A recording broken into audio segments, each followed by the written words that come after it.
পাখি বল না শ্রীমান, আহা বল না নিমাই, তুইও যখন এই অভাগিনী মাকে ত্যাগ করে চলে গেলি তখন বলতে পারিস বাবা আর কিসের জন্য এ প্রাণ রাখবো, আর কিসের জন্য এ প্রাণ রাখবো? না না, এ প্রাণ আমি আর রাখবো না, আজই ওই সুরধ্বনি গঙ্গায় আমি আমার এই প্রাণ বিসর্জন দেব। এই চিন্তা করে মা আমার ছুটতে ছুটতে যাচ্ছে কেমন ভাবে, নিমাই নিমাই বলে সচিমা ঝাঁপ দিতে গেল, নিমাই নিমাই বলে সচিমা ঝাঁপ দিতে গেল, নিমাই নিমাই বলে সচিমা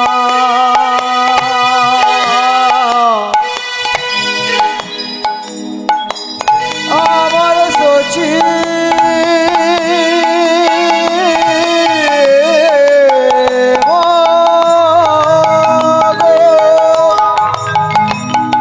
আমার সচিমা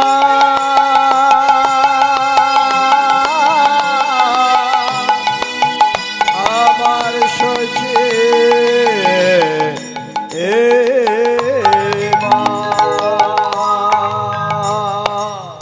নিমাই নিমাই বলে সচিমা ঝাঁপ দিতে গেল, নিমাই বলে সচিমা ঝাঁপ দিতে গেল, কোথা ছিল দাদা নিতাই মায়ের ধরিল, ছিল বনের নিতাই নাইকে ধরিল, কোথা ছিল দাদা নিতাই মায়ের ধরিল, কোথায় ছিল দাদা নিতাই মায়ের ধরিল, আমি কি তোমার ছেলে নই মা, আমি কি তোমার ছেলে নই মা, আমি কি তোমার ছেলে নই মা, আমি কি তোমার ছেলে নই, তোমার নিমাই গেছে নিতাই আছে, আমি কি তোমার ছেলে নই মা, তোমার নিমাই গেছে নিতাই আছে, আমি কি তোমার ছেলে নই, তোমার নিমাই গেছে নিতাই আছে, আমি কি তোমার ছেলে নই মা, তোমার নিমাই গেছে নিতাই আছে, আমি কি তোমার ছেলে নই মা, কোথা ছিল দাদা নিতাই মায়ের ধরিল, দাদা নিতাই মায়ের ধরিল। যখনই সচিমা আমার পুত্র বিরহে সুরধ্বনির জলে ঝাঁপ দিতে যাবে, ঠিক এমতো সময় দাদা নিত্যানন্দ কোথা হতে এসে মায়ের চরণ দুখানি জড়িয়ে ধরেছে। মা, এ তুমি কি করছো মা, এ তুমি কি করছো? ছেড়ে দে বাবা, আমায় ধরিস না, আমায় ছেড়ে দে। কি হয়েছে মা, এমন করছো কেন? বলতে পারিস বাবা, আর কিসের জন্য এই প্রাণে রাখবো? আবার নিমাই যখন আমাকে ত্যাগ করে চলে গেল তখন আর কিসের জন্য এ প্রাণ রাখা বাবা? এ প্রাণ আমি আর রাখতে চাই না, তুই আমায় ছেড়ে দে। মা, এ কথা তুমি বলতে পারলে মা? না হয় তুমি আমায় গর্ভে ধরনি, তাই বলে কি আমি তোমার ছেলে নই মা? আজ থেকে আমি তোমায় মা বলে ডাকবো। কি বললি বাবা? এই অভাগিনী মাকে তুই মা বলে ডাকলি? হ্যাঁ মা, তোমার নিমাই গেছে তো কি হয়েছে, আজ থেকে আমি তোমায় মা বলে ডাকবো। বাবা, এই অভাগিনী মাকে একবার যখন মা বলে ডাকলি তখন ছেলে হয়ে মায়ের একটা কথা রাখবি বাবা। কি কথা বলো না মা? ওরে নিতাই, তুই যেমন করে পারিস, যেখান থেকে পারিস, তুই একটিবার আমার নিমাইকে আমার কাছে ফিরিয়ে নিয়ে আয় বাবা। যেখান থেকে পারিস একটিবার আমার নিমাইকে আমার কাছে ফিরিয়ে নিয়ে আয়। মা, বেশ, আমি নিত্যানন্দ এই সুরধ্বনি গঙ্গার সম্মুখে দাঁড়িয়ে সুরধ্বনি গঙ্গাকে সাক্ষী রেখে তোমার কাছে প্রতিজ্ঞা করছি মা, যেমন করে পারি, যেখান থেকে পারি, আমি তোমার নিমাইকে তোমার কাছে ফিরিয়ে আনবো, আনবো, আনবো। এরপর মাগো দাদা নিত্যানন্দ ছলনা করে শান্তিপুরে অদ্বৈত আচার্যের গৃহে মায়ের সঙ্গে নিমাইয়ের সাক্ষাৎ করালে। মায়ের সঙ্গে নিমাইয়ের সাক্ষাতের পর মায়ের সম্মুখে দাঁড়িয়ে নিমাই বলছে, মা, এ তুমি নিজের কেমন দশা করেছো মা? তোমার দিকে যে তাকানো যাচ্ছে না, এ তুমি তোমার কেমন দশা করেছো মা।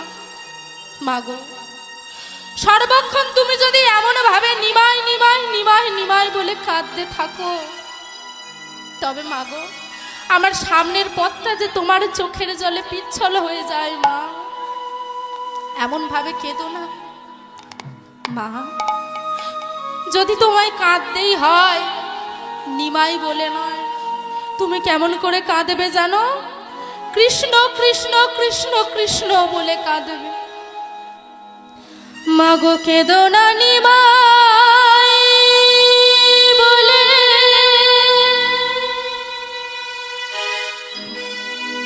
নিমাই তুমি হারাবে,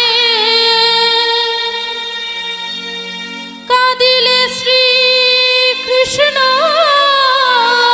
বলে নিমাই ফিরে পাবে। জননী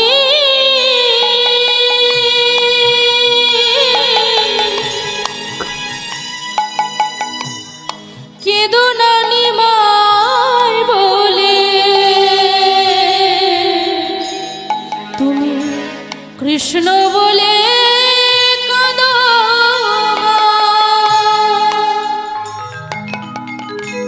মা।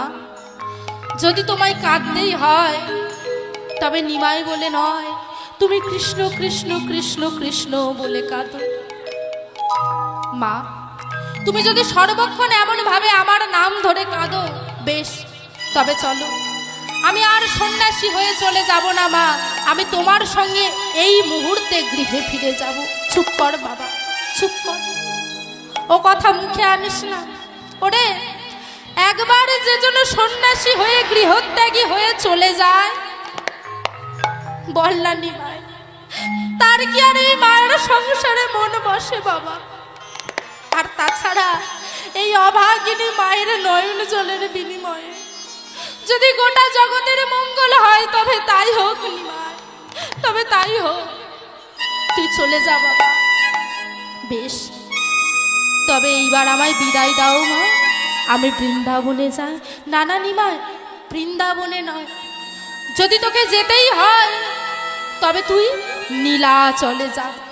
কেন জানিস? নীলাচল নবদ্বীপ দুই ঘর হয়, যদি রহ নীলাচলে, তবে মোর বাসনা পূর্ণ হয়। তোর বাসনা পূরণ হয়। বাবা, তোকে যদি যেতেই হয়, তবে তুই বৃন্দাবনে যাস না বাবা, তুই নীলাচলে যা। কেন জানিস? কারণ 9 মাসে হোক, 6 মাসে হোক, বছরে একবারই হোক, এই নবদ্বীপ হতে বহু ভক্ত ওই নীলাচলে যাবে। আর তারা যখন নীলাচল হতে ফিরে আসবে, আমি তখন তাদের মুখ হতে জানতে পারবো নিমাই তুই কেমন আছিস। তাহলে যে এই অভাগিনী মায়ের অন্তরটা একটু শীতল হবে বাবা। তাই যদি যেতেই হয়, তবে তুই নীলাচলে যা। বেশ, তবে তাই হোক। মাতৃচরণে প্রণাম করে প্রভু আমার ভক্তগণকে সঙ্গে করে নিয়ে চললেন নীলাচলের উদ্দেশ্যে। নীলাচলে এসে উপস্থিত হয়ে মাগো, প্রভু আমার মন্দির প্রাঙ্গণে এসে দাঁড়িয়েছে। মন্দির প্রাঙ্গণে এসে দাঁড়িয়ে গরুর স্তম্ভের পাশে দাঁড়িয়ে দাঁড়িয়ে প্রভু জগন্নাথ দেবকে দর্শন করছে। প্রভু জগন্নাথ দেবকে দর্শন করছেন আর জগন্নাথ দেবের উদ্দেশ্যে প্রণাম জানাচ্ছেন। কেমন ভাবে? নমো ব্রহ্মণ্য দেবায় দেবায় গো ব্রহ্মণ্য হিতায় চ হিতায় চ জগদ্ধিতায় কৃষ্ণায় গোবিন্দায় নমো নমঃ।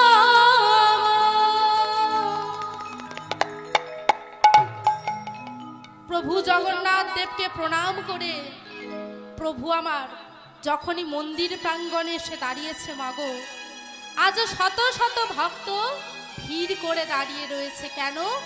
মহাপ্রভুকে দর্শন করবেন বলে সকল ভক্ত ভিড় করে দাঁড়িয়ে দাঁড়িয়ে মহাপ্রভুকে দর্শন করছে।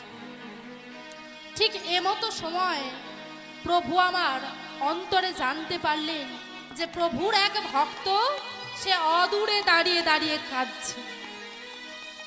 দেখুন মা, এত শত ভক্ত, কিন্তু এই সকল ভক্তের মাঝ হতেও প্রভু ঠিক জানতে পেরেছে যে প্রভুর এক ভক্ত অদূরে দাঁড়িয়ে দাঁড়িয়ে কাঁদছে।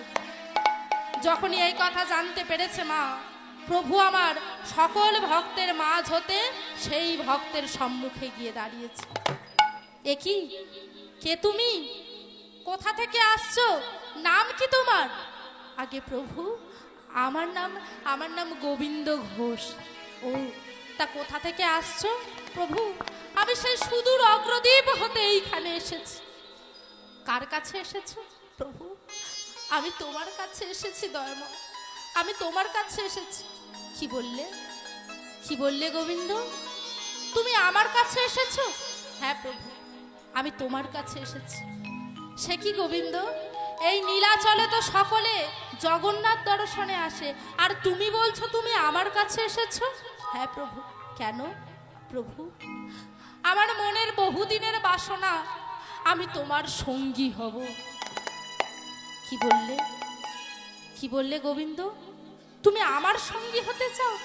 হ্যাঁ প্রভু, আমার মনের বহুদিনের বাসনা আমি তোমার সঙ্গী হব। গোবিন্দ, ও কথা বলো না, আমার সঙ্গী হতে চেও না। কেন জানো? কারণ আমার সঙ্গী হলে যে জীবনে তোমাকে অনেক দুঃখ কষ্ট সইতে হবে, তাই আমার সঙ্গী হতে চেও না। এই নীলাচলে এসেছো যখন, প্রভু জগন্নাথ দেবকে দর্শন করো, দর্শন করে তুমি গৃহে ফিরে যাও, আমার সঙ্গী হতে চেও না। যখনই এই কথা বলেছে মাগো, গোবিন্দ ঘোষ অমনি আছাড় খেয়ে পড়েছেন গৌর হরির চরণে। চরণ দুখানি জড়িয়ে ধরে বলছে, প্রভু তুমি আমায় চলে যেতে বলো না দয়াময়। আমার বলতে যা কিছু সেই সর্বস্ব ত্যাগ করে আমি তোমার চরণ তলে এসেছি দয়াময়।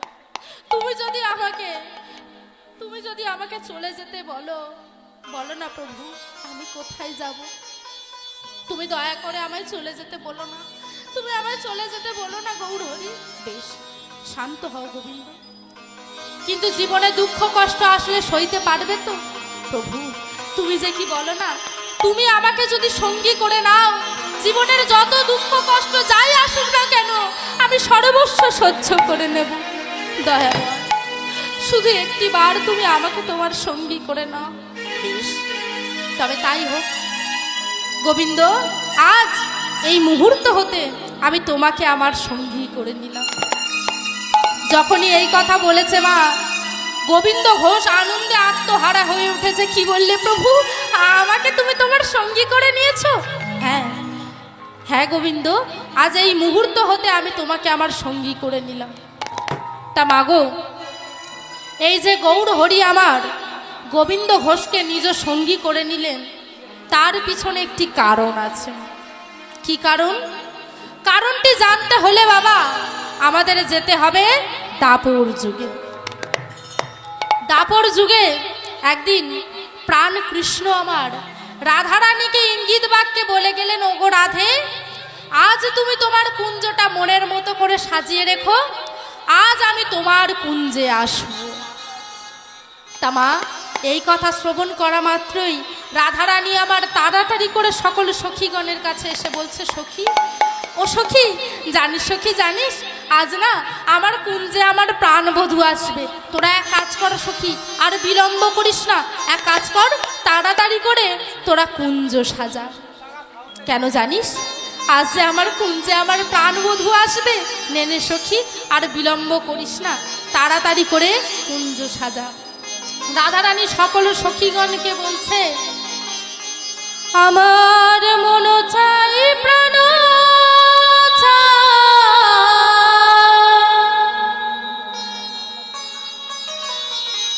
মন চাই গো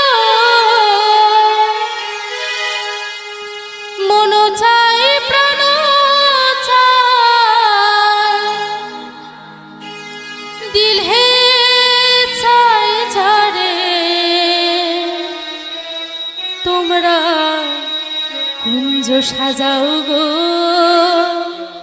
আজ আমার প্রাণনাথ আসিতে পারে। তোমরা কুঞ্জ সাজাও গো, আজ আমার প্রাণনাথ আসিতে পারে। মন চায় প্রাণ চায়, মন চায় গো, মন চায় প্রাণ চায়, দিলে চায় যারে তোমরা কুঞ্জ সাজাও গো, আজ আমার প্রাণনাথ আসিতে পারে। তোমরা কুঞ্জ সাজাও গো, আজ আমার প্রাণনাথ আসিতে পারে।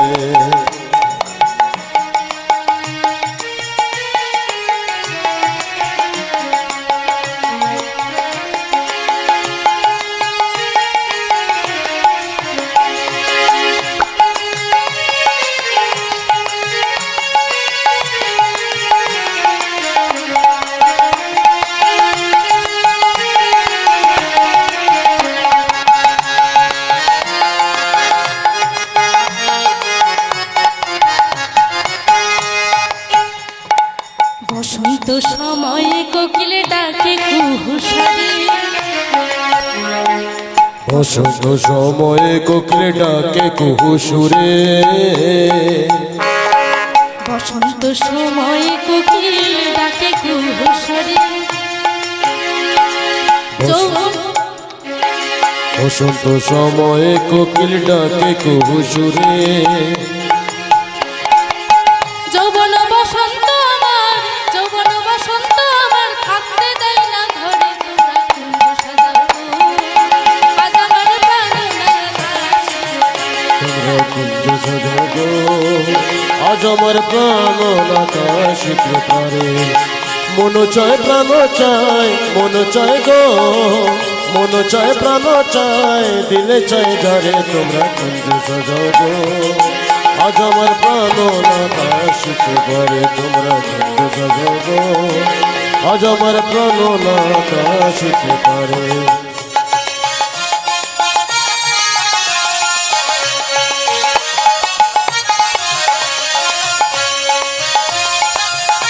এমন কীর্তন দেখার জন্য কে স্টুডিও 938 চ্যানেলটিকে সাবস্ক্রাইব করুন।